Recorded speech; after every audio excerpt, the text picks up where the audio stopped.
कोरंगी की किसी बेनाम गली में एक बच्चा अपने बाप से एक सवाल करता है। पापा, हम अमीर कब होंगे? अली, बेटा ये अमीरी अच्छी चीज़ नहीं होती। ये जो पैसा है ना, ये अच्छे खासे इंसान को एक ख़राब इंसान बना देता है। अमीर लोग किसी का ख्याल नहीं करते। लेकिन पापा क्यों? हमारे बहुत सारे सहाबा भी तो अमीर थे। बाकी दुनिया में भी तो अमीर लोग रहते हैं। पैसे ने उन्हें ख़राब क्यों नहीं किया? पैसा, माल, दौलत हमारे माशरे के दिल और दिमाग में बसने वाली वो शय जिसके बारे में सोचता हर इंसान है। उसे हासिल करना सब चाहते हैं, लेकिन उसके बारे में खुल के बात करना कोई नहीं चाहता। पैसा कमाने की मेहनत को अगर कुछ घरों में अच्छा भी समझा जाता है, तो उसी जद्दोजहद के बाद जब माशरे का कोई इंसान अच्छा पैसा बना ले, तो उसे देखने का ज़ाविया हमारे यहाँ बदल सा जाता है। ऐसा क्यों है? हमारे मुल्क में पैसों को दूसरे मुल्कों के बरक्स एक अलग लेंस से क्यों देखा जाता है? और क्या हमें बहैसियत कौम इस लेंस को चेंज करने की ज़रूरत है या नहीं? आज मैं इसी बारे में कुछ बातें आपसे करूँगा, और इस वीडियो को देखने के बाद आप पैसे के बारे में जो भी सोचते हैं सब बदल जाएगा। तो शुरुआत करता हूं मैं कुछ सवालों से जो मैं चाहता हूं कि आप खुद से पूछें। और सवाल ये हैं कि पिछले कुछ चंद सालों में ऐसा क्या बदला है? पैसा कमाने की चाह, या फिर पैसे को लेके हमारा खुद का माइंडसेट और बिहेवियर? पैसा कमाने की चाह, या फिर पैसा खर्च करने के तरीके और ज़राए? पैसा कमाने की चाह, या फिर सिर्फ और सिर्फ पैसों से जुड़ी हुई हमारी और दूसरों की शनाख्त? आपने आज तक पैसे को जिस नज़रिए से भी देखा है, ये वीडियो वो सब का सब बदलने की ताकत रखती है। मेरा इस वीडियो को बनाने का सिर्फ एक मकसद है, और वो ये कि आज तक आपके दिमाग में पैसे को लेके जो भी प्रोग्रामिंग हुई है, वो सब की सब रीसेट कर दूं। अब ये पार्ट थोड़ा सा पर्सनल हो सकता है, बुरा भी लग सकता है, और इसमें एक्सेप्शंस भी हो सकती हैं। लेकिन हम में से बहुत सारे लोग, जिसके अंदर मैं खुद भी शामिल हूँ, ऐसे घरों में पैदा नहीं हुए जहाँ पे पैसों के बारे में, पैसा कमाने के बारे में खुल के बात की जाती हो, या उसके बारे में बात करना अच्छा समझा जाता हो। बहुत ही कम लोग ऐसे हैं जो इस तरह के घरों में बड़े हुए हैं जहाँ पे पैसे के बारे में डिस्कशन बड़ी ओपनली होती हो, उसको एक स्किल की तरह सिखाया और समझाया जाता हो, जहाँ पे आपके माँ बाप फाइनेंशियली लिटरेट हों। और इसकी वजह से किसी भी सिचुएशन को, किसी भी अपॉर्चुनिटी को आप किस नज़रिए से देखते हैं, वो दोनों घरों में बड़े हुए लोगों के लिए अलग अलग हो सकता है। और इस एक फ़र्क की वजह से, सिर्फ इस एक फ़र्क की वजह से, कुछ लोग पैसा कमाने को एक स्किल की तरह सीखते हैं। वो जब चाहें, जैसा चाहें पैसा कमा लेते हैं। और कुछ लोग पैसा कमाने के लिए स्किल्स पे स्किल सीखते रहते हैं, एक स्किल से दूसरी स्किल, दूसरी से तीसरी। लेकिन मैं आपको बताऊं, ज़्यादातर लोगों की परेशानी पैसे की होती ही नहीं, बल्कि पैसे को लेके उनकी साइकोलॉजी की होती है। पैसे को लेके हमारा मज़हब क्या कहता है, उसकी आधी और अधूरी और गलत डेफिनेशन की होती है। पैसे को लेके उनकी पर्सनल डेवलपमेंट की होती है। तो इस वीडियो में हम 4 लेवल्स ऑफ डेवलपमेंट पे बात करेंगे। आपकी मनी प्रॉब्लम्स या पैसे की तरफ आपका जो बिहेवियर है, उन सब प्रॉब्लम्स का हल ये है कि आपने ये समझना होगा कि इस वक्त आप किस लेवल पर हैं, और फिर खुद को नेक्स्ट लेवल पे एडवांस करना होगा। हर लेवल पर एडवांस करने के साथ साथ आपकी अर्निंग कैपेबिलिटीज इंक्रीज होती जाएंगी। आई गारंटी यू, एक बार आपने ये लेवल समझ के डिसाइड कर लिया कि आप कहाँ खड़े हैं, आपको बहुत क्लियर हो जाएगा कि आपने अब आगे करना क्या है और किस तरह से अपनी फाइनेंशियल सिचुएशन को बेहतर करना है। ये वीडियो थोड़ी लंबी हो सकती है, वैसे तो मेरी हर वीडियो ही लंबी होती है, लेकिन अगर आपने इससे ड्यू टाइम दे दिया, ट्रस्ट मी, आप अपने दिमाग का एक ऐसा लेवल अनलॉक कर लेंगे जो बहुत सारे लोग अपनी पूरी ज़िंदगी में नहीं कर पाते। और ये मैं इतनी यकीन से इसलिए कह रहा हूँ क्योंकि मैं खुद इन चारों लेवल से गुजरा हूँ। और वो 4 लेवल्स हैं: सर्वाइवल यानी बका, स्टेटस यानी हैसियत या मर्तबा, क्रिएटिविटी यानी तख्लीकियत, कंट्रीब्यूशन यानी शराकत या इमदाद। अब आपको एक बहुत ज़बरदस्त बात बताता हूँ। पैसा क्या होता है, कैसे कमाया जाता है, कितनी आसानी से कमाया जाता है और उससे क्या क्या किया जा सकता है, ये सारे सवाल अगर आप इन चारों लेवल्स के लोगों से पूछेंगे तो ये चारों लेवल के लोग इसका अलग अलग जवाब देंगे। क्योंकि इन लेवल्स में एडवांस करने के बाद आपका पैसों को देखने का, उन्हें कमाने का, उन्हें खर्च करने का पूरा नज़रिया चेंज हो जाता है। इस वीडियो को आप किस जाविये से देखते हैं उसी लेवल ऑफ डेवलपमेंट पे मैटर करता है। अम्मार सिद्दीकी को आप कैसा इंसान समझते हैं उसी लेवल ऑफ डेवलपमेंट पे डिपेंड करता है। बल्कि ज़िंदगी को आप कैसे जी रहे हैं उसी लेवल ऑफ डेवलपमेंट पे डिपेंड करता है। Level 1 survival mode. तो अब ये वो स्टेज है जिसमें ज़्यादातर लोग बाय डिफ़ॉल्ट होते हैं।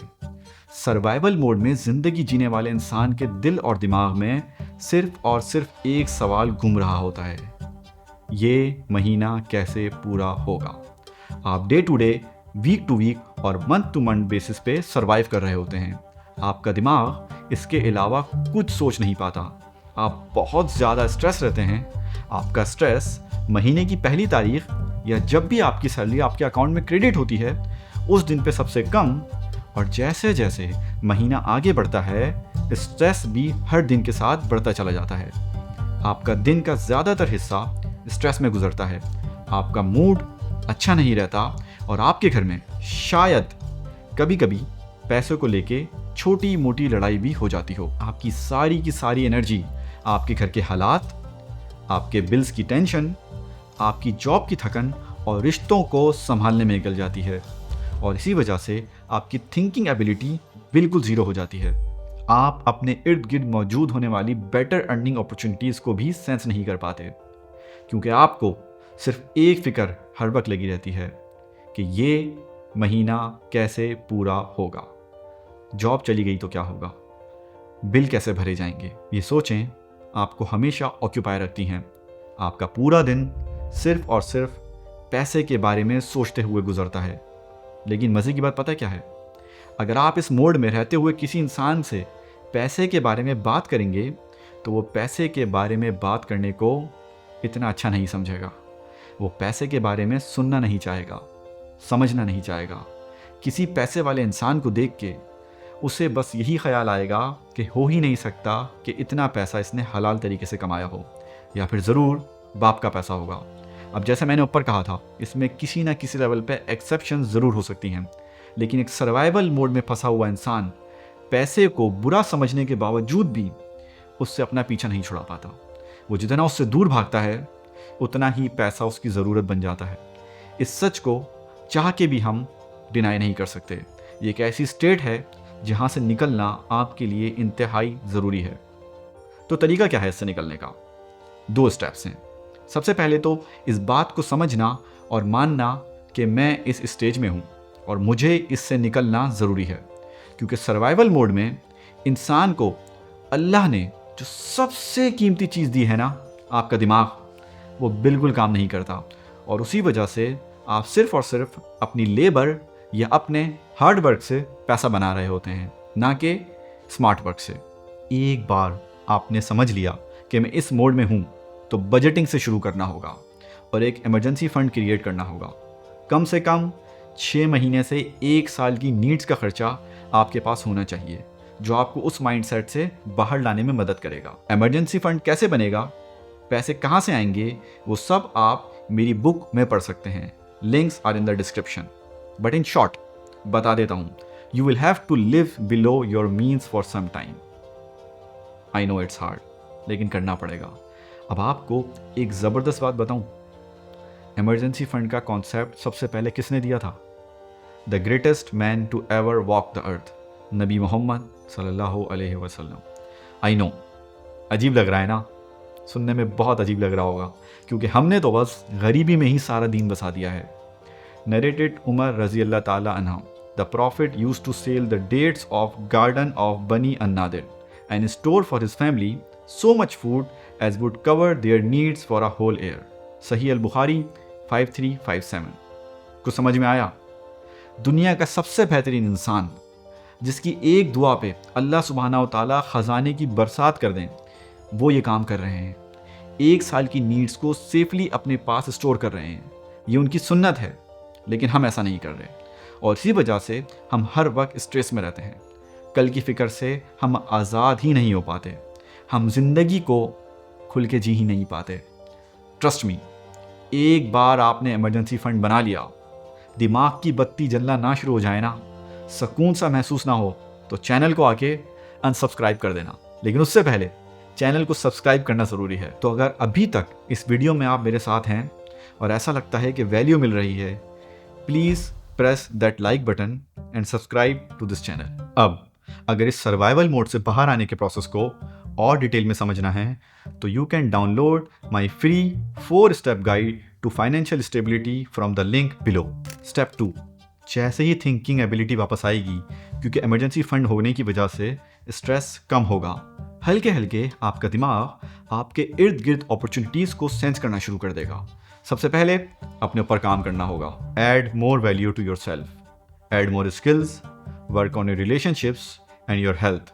और धीरे धीरे यू विल नोटिस कि आप हर चीज़ को एक अलग नज़रिए से देख पा रहे हो।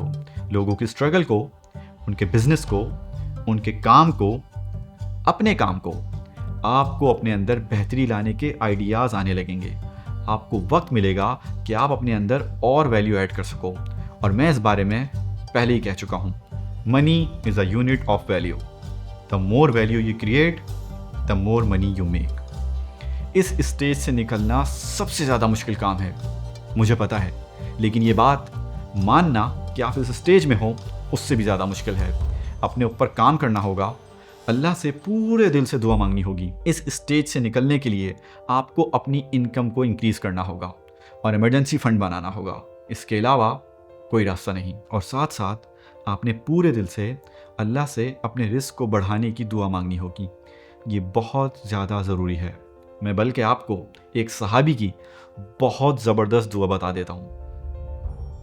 साद बिन इबादा रज़ी अल्लाह ताला अन्हा फरमाते थे, ए अल्लाह मुझे इज़्ज़त अता फरमा, क्योंकि इज़्ज़त नेक अमाल के बग़ैर मुमकिन नहीं और नेक अमाल माल के बग़ैर मुमकिन नहीं। ए अल्लाह थोड़ा माल मेरे लिए काफ़ी नहीं और मैं इस पे कायम नहीं रह सकता, और इतना माल कि अगर कोई शख्स पहाड़ की चोटी से ऐलान करे कि जो कोई चर्बी और गोश्त चाहता है वो साद के पास आए तो मैं इन्हें मुहैया कर दूंगा। अब दोबारा पूछता हूँ, कुछ समझ आ रहा है? मैं बस इस स्टेज के बारे में इतना कहूँगा कि यार, अगर आप इस स्टेज में स्टक होना, आपको शायद पता भी नहीं है ज़िंदगी कितनी खूबसूरत नेमत है अल्लाह की, और आपको लाइफ में आगे क्या क्या अपॉर्चुनिटीज़ मिल सकती हैं। Level 2, status mode. ये लेवल पिछले लेवल से बहुत ज़्यादा ख़तरनाक है।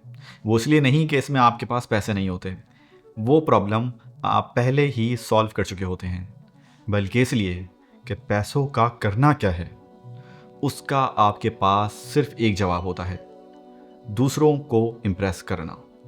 अब इस जुमले में दूसरों का वर्ड सबसे ज़्यादा मायने रखता है। जब अल्लाह सुब्हानहू व तआला आपको पैसे से नवाजे तो उसे अपने लिए और अपने घर वालों के लिए इस्तेमाल करना, उनके हालात को बेहतर करना, बेहतरीन ग़िज़ा, बेहतर घर, अच्छी गाड़ी, ये सब आपका फ़र्ज़ है और ये आपको बिल्कुल करना चाहिए। लेकिन स्टेटस मोड का प्रॉब्लम ये है कि आप इस लूप से बाहर ही नहीं निकल पाते, क्योंकि आपका माइंड बस एक कंज्यूमर माइंड बन के रह जाता है। आपको पैसे का सिर्फ एक मतलब पता होता है, उसे कंज्यूम करना, हर वक्त बस उसे कंज्यूम करना। ये वो लेवल है जहाँ पे मैक्सिमम लोग आके फंस जाते हैं और अच्छा खासा पैसा होने के बावजूद भी इस लेवल से कभी बाहर नहीं निकल पाते। उन्हें ख्याल ही नहीं आता कि इस दिखावे की दुनिया से आगे भी एक दुनिया है। पाकिस्तानी अवाम के दिमाग में अमीरी की मैक्सिमम डेफिनेशन, पैसे की मैक्सिमम औकात, उसका मैक्सिमम यूज़ यहीं आके ख़त्म हो जाता है।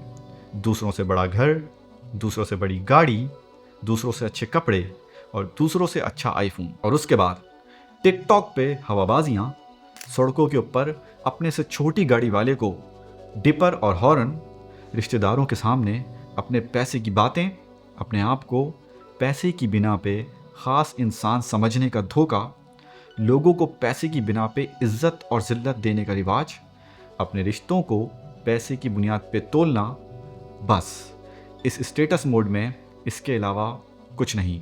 और हमारी कौम अगर अल्लाह के फजल से सर्वाइवल मोड से बाहर भी आ जाए तो इस स्टेटस मोड से बाहर नहीं बढ़ पाती। अब यहाँ पे आके सवाल ये पैदा होता है कि ऐसा क्यों होता है कि ज़्यादातर लोग पैसा आने के बाद इस मोड से बाहर नहीं निकल पाते। क्या स्टेटस मोड कोई ऐसी चीज़ है जो पहले मौजूद नहीं थी? तो इसका जवाब है सोशल मीडिया। I know. और उस सोशल मीडिया पे स्टेटस मोड में फंसे हुए लोगों का कंटेंट, और मैं बताता हूँ क्यों। देखो, अगर आप आज से 20 से 30 साल पहले चले जाओ ना, तो आपको समझ आएगा कि उस टाइम लोगों के पास अपने आप को कंपेयर करने के लिए गिनती चुनती के लोग होते थे। मैक्सिमम आपके रिश्तेदार या फिर आपकी गली मोहल्ले के लोग या फिर कोई करीबी दोस्त। आज के दौर में हर इंसान अपने आप को दुनिया के किसी दूसरे कोने में बैठे हुए इंसान से कंपेयर कर रहा है। सोशल मीडिया पे दूसरों का लेविश लाइफस्टाइल देख के कंपैरिजन की अब कोई हद बाकी नहीं रही। आप अगर अपने ख़ानदान में सबसे ज़्यादा स्टेटस वाले भी बन गए तो अब आपको उस फला सोशल मीडिया सेलिब्रिटी से ज़्यादा बड़ा बनना है, उससे अच्छी कार लेनी है, उससे बड़ा घर लेना है। ये लूप कभी ख़त्म नहीं होता और इस लूप में आपको हमारी सोसाइटी के बेशुमार लोग फंसे हुए नज़र आएंगे। और इसी के साथ मैं एक चीज़ और ऐड करता चलूँ, अगर आप पैसे को लेकर स्टेटस मोड में फंस चुके हैं ना, तो इस बात का पूरा इम्कान है कि आप पावर को लेके भी स्टेटस मोड में फंस चुके होंगे।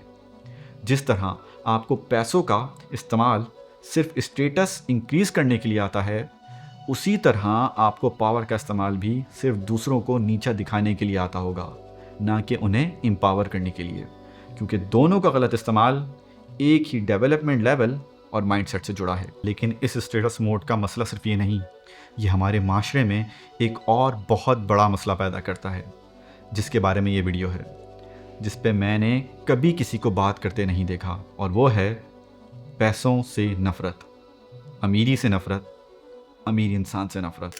क्योंकि उन लोगों के लिए जो इस स्टेटस मोड से नीचे हैं, यानी सर्वाइवल मोड में हैं, अमीरी की डेफिनेशन और अमीरों को देखने का नज़रिया बस यहीं तक महदूद रह जाता है, क्योंकि उन्होंने तो अपने माशरे में ज़्यादातर अमीर और पावरफुल लोगों को ऐसा ही देखा है।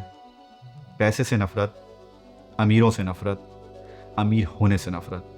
क्योंकि कोई भी अच्छा इंसान चाहे कितना गरीब हो, उन स्टेटस मोड में फंसे हुए लोगों की तरह ख़राब इंसान नहीं बनना चाहता, जैसे अली के अब्बू नहीं बनना चाहते थे।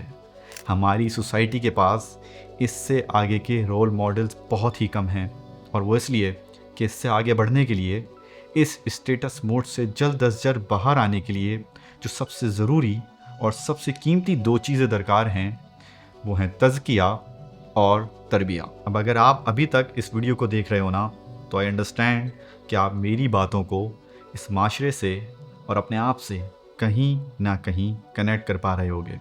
और अगर ऐसा है तो आगे की वीडियो आपका दिमाग खुलने वाली है। उससे पहले अगर लगता है ना कि कंटेंट में जान है, तो लाइक और सब्सक्राइब का बटन आपका मुंतज़र है। अगर आपकी तरबियत ठीक हुई हो और आपने अपने ऊपर काम किया हो, तो स्टेटस मोड में आने के कुछ टाइम बाद यू विल रियलाइज़ कि यार ये चीज़ें जो मैं ख़रीद रहा हूँ, थोड़े दिन तक I feel good about them, फिर मुझे दोबारा से कुछ ना कुछ ख़रीदने का दिल चाहता है। अलमारी कपड़ों से भरी पड़ी है, लेकिन फिर भी कुछ पहनने को नहीं ऐसा जिसे पहन के नई जैसी फील आए। आई रिमेंबर इरफान ने अपनी एक वीडियो में इसका जिक्र किया था, हेडोनिक एडेप्टेशन। मतलब कि आप कुछ भी शाइनी ऑब्जेक्ट कितना भी कीमती ख़रीद लो, एक टाइम बाद आपको उससे जो खुशी मिलती है वो नॉर्मलाइज हो जाती है। अगर आपकी तरबियत अच्छी हुई है या आपको अल्लाह ने अपने ऊपर काम करने की सलाहियत से नवाज दिया है, तो स्टेटस मोड में कुछ देर गुजारने के बाद यू विल रियलाइज़ कि यार ये जो ज़िंदगी मैं जी रहा हूँ, वो सब का सब मुझे दूसरों ने असाइन किया हुआ है, या तो मेरे पेरेंट्स, या मेरा बॉस, या मेरी जॉब। लेकिन एक बार आपको अपनी वैल्यू रियलाइज़ होना शुरू हो जाए, तो आपको समझ आता है कि यार मैं कुछ बेहतर कर सकता हूँ। आपको ऑटोनॉमी चाहिए होती है, अपने काम में क्रिएटिविटी चाहिए होती है, आपको रिपीटेटिव टास्क करना बोरिंग और यूजलेस अमल लगने लगता है, तो आपका दिमाग नॉलेज जमा करना शुरू कर देता है, कभी वीडियोस से, कभी ट्यूटोरियल से, कभी बुक से। सीखने का अमल यहाँ से बहुत तेज़ हो जाता है। फिर कुछ टाइम बाद वो सारी नॉलेज जो आपने अपने अंदर जमा की है, आप उसको लेके काम करने के नए तरीके, पैसे कमाने के नए तरीके और तो और ज़िंदगी जीने के नए तरीके ढूंढना शुरू कर देते हैं। ये आपकी लाइफ का वो मुकाम है जहाँ पे आपके ऊपर अल्लाह का वो ख़ास करम हो गया है कि मैं इसको किसी नेमत या शायद मैजिक से कम नहीं समझता। यहाँ पे you start becoming irreplaceable at everything in life. You will start to analyse every useless thing in your life. You will question everything. You will reject everything that normal people do but it doesn't make sense to you. You will start finding smarter and better ways to do things. मेरा channel इसी पूरे process को पाकिस्तान की young adults के लिए आम करना चाहता है। ये मेरी डिज़ाइन योर ओन लाइफ की फ़िलॉसफी है। क्रिएटिव मोड में आप अपने दिमाग का एक ऐसा लेवल अनलॉक कर लेते हैं जो आपको ज़िंदगी के हर मामले में इंतहाई खूबसूरती के साथ गुजरने की सलाहियत देता है। आपको मज़ा आने लगता है अपनी प्रॉब्लम्स को सॉल्व करने में। इतना ज़्यादा मज़ा कि आपको वो मज़ा चीज़ें ख़रीदने में नहीं आता होगा। पैसा अब सेकेंडरी चीज़ बन जाता है। उसकी वैल्यू आपकी अपनी वैल्यू को डिफ़ाइन नहीं करती।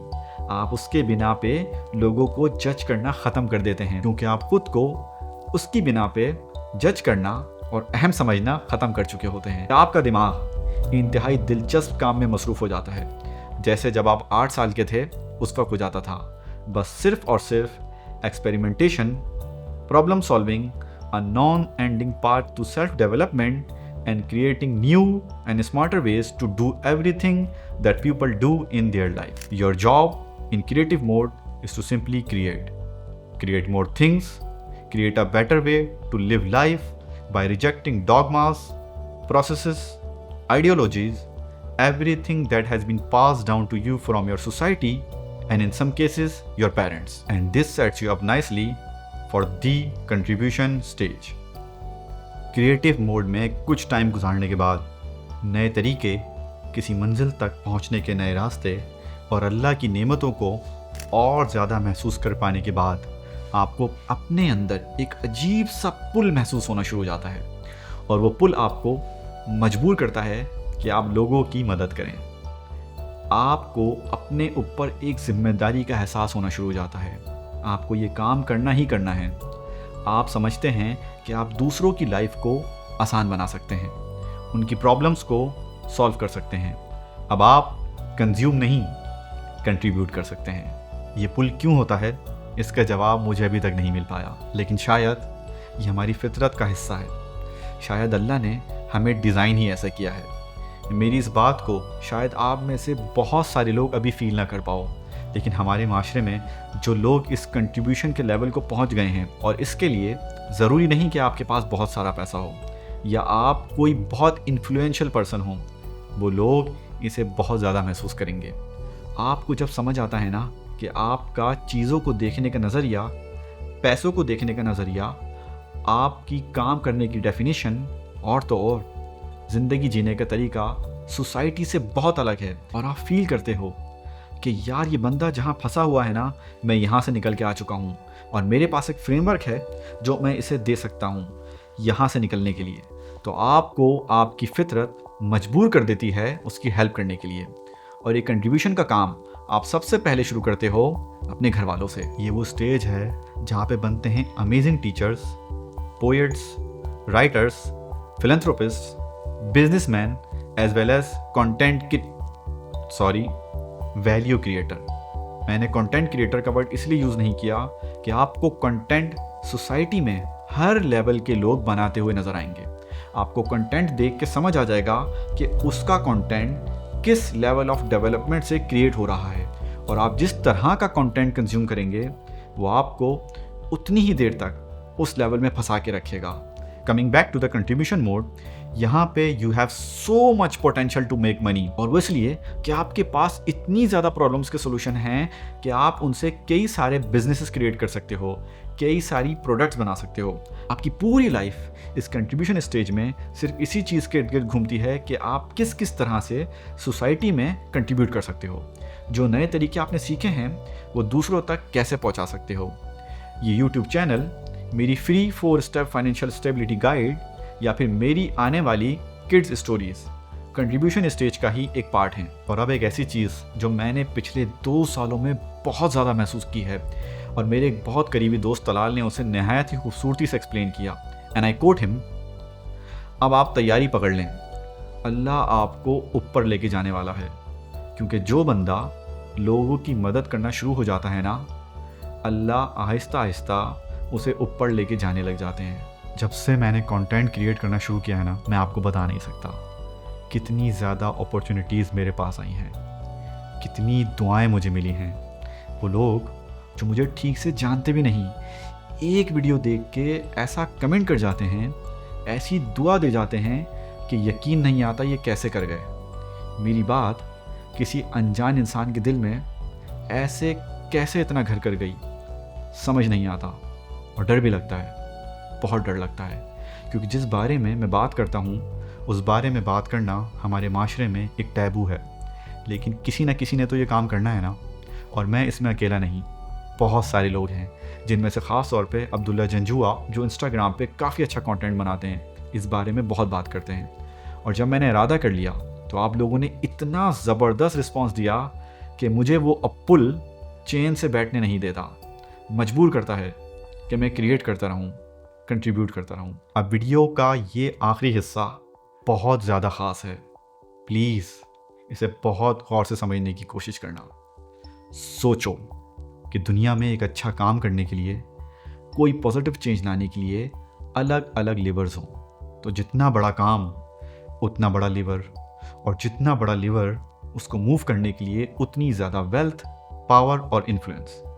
कोशिश करें कि आप अल्लाह के सामने वो इंसान बन के खड़े हों जिसने सबसे बड़ा लिवर मूव किया हो, और ये काम माल के बगैर शायद उतना आसान ना हो। जैसे कि उन सहाबी ने अल्लाह से अपनी दुआ में कहा, O Allah, grant me honour, and honour is not possible without good deeds, and good deeds are not possible without wealth. O Allah, give me more wealth because less is not fit for मी।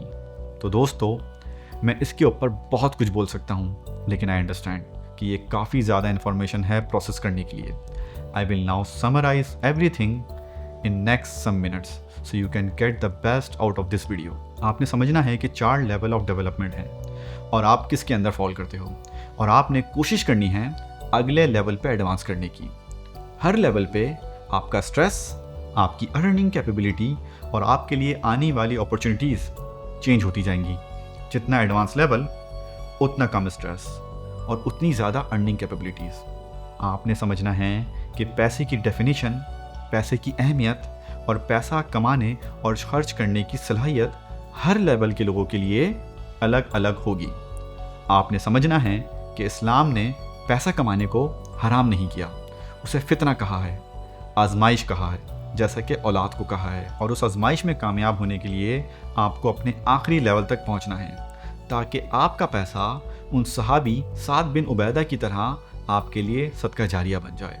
आपने समझना है कि लोग अमीर या गरीब होने की वजह से अच्छे या बुरे नहीं होते, बल्कि अपनी सोच, अपनी तरबियत और अपने ऊपर काम ना करने की वजह से और स्टेटस मोड में फंस जाने की वजह से शायद वो ना चाहते हुए भी ऐसे हो जाते हैं।